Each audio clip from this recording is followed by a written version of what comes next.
ఓ hostel యజమాని నిర్వహణతో 40 మంది విద్యార్థులు రోడ్డున పడ్డారు. నిన్న సాయంత్రం నుంచి తిండి నీళ్లు లేకుండా రోడ్డుపై పడిగాపులు కాస్తున్నారు. ఈ ఘటన విశాఖపట్నం జిల్లాలోని ద్వారకా పోలీస్ స్టేషన్ పరిధిలో వెలుగు చూసింది. ద్వారకా నగర్ సవేరా హోటల్ పక్కన సతీష్ అనే వ్యక్తి హాస్టల్ నిర్వహిస్తున్నాడు. 40 మంది విద్యార్థులు ఉన్న ఆ హాస్టల్ అకస్మాత్తుగా ఖాళీ చేయమంటూ తాళాలు వేశాడు. దీంతో విద్యార్థులు నిన్నటి నుంచి తిండి నీళ్లు బట్టలు లేకుండా రోడ్డుపైనే ఉన్నారు. విద్యార్థులు అక్కడే ఉండటంతో పలువురు రౌడీలను తీసుకొచ్చి హాస్టల్లో విధ్వంసం చేసి విద్యార్థులను బెదిరించి అక్కడి నుంచి పంపించేశారు. కోర్టు ఉత్తర్వులు ఉన్నా పోలీసులు పట్టించుకోకుండా అవినీతికి సహకరిస్తున్నారంటూ విద్యార్థులు ఆరోపణలు చేస్తున్నారు. రాత్రి నుంచి తిండి నీళ్లు కూడా లేకపోవడంతో పలువురు విద్యార్థులు అస్వస్థతకు గురయ్యారు. వారిని వెంటనే తోటి విద్యార్థులు స్థానిక ఆసుపత్రికి తరలించారు. న్యాయం చేయాల్సిన పోలీసులే తమకు అండగా ఉండకుండా అవినీతి వైపు ఉండటాన్ని విద్యార్థులు ఆగ్రహం వ్యక్తం చేస్తున్నారు. మరాఠీ పరిస్థితి మళ్ళీ వేరే విద్యార్థులకు రాకుండా ఉండేందుకు ఇలాంటి హాస్టల్లో నిర్వహిస్తూ డబ్బులు దండుకుంటున్న నిర్వాహకులపై తగిన చర్యలు తీసుకోవాలని విద్యార్థులు ప్రభుత్వాన్ని డిమాండ్ చేస్తున్నారు.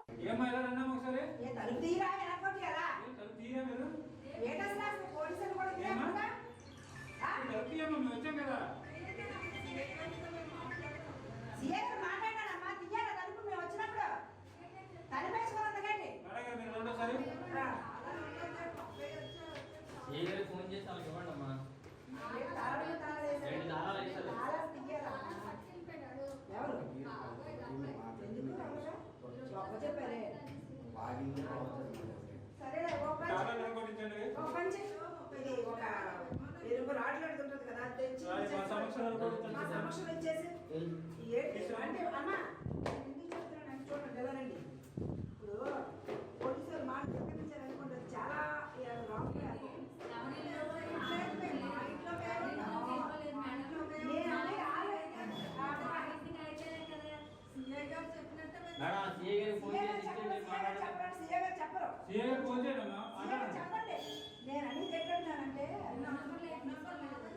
మరి ఎవరు చెప్పారు సీఏ గారు మీకు?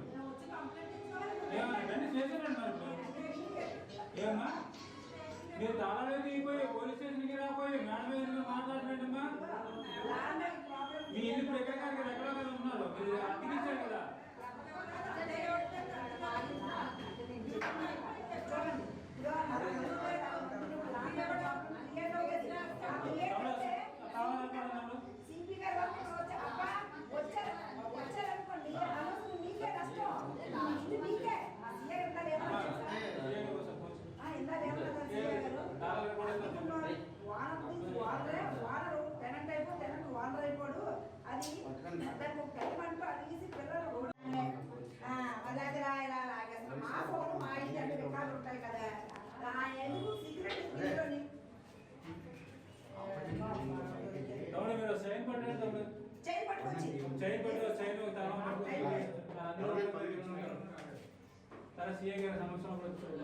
ఈ రోజు బయట అక్కడ భోంచేసి లాండ్ ప్రాబ్లం అలాగే క్రియేట్ అవుతుంది నాకు తెలుసు.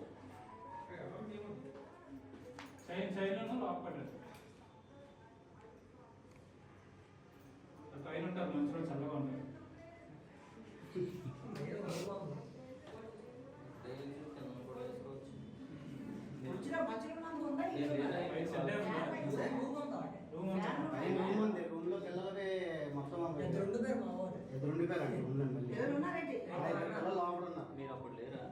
నేను అప్పుడు లేను. ఇద్దరు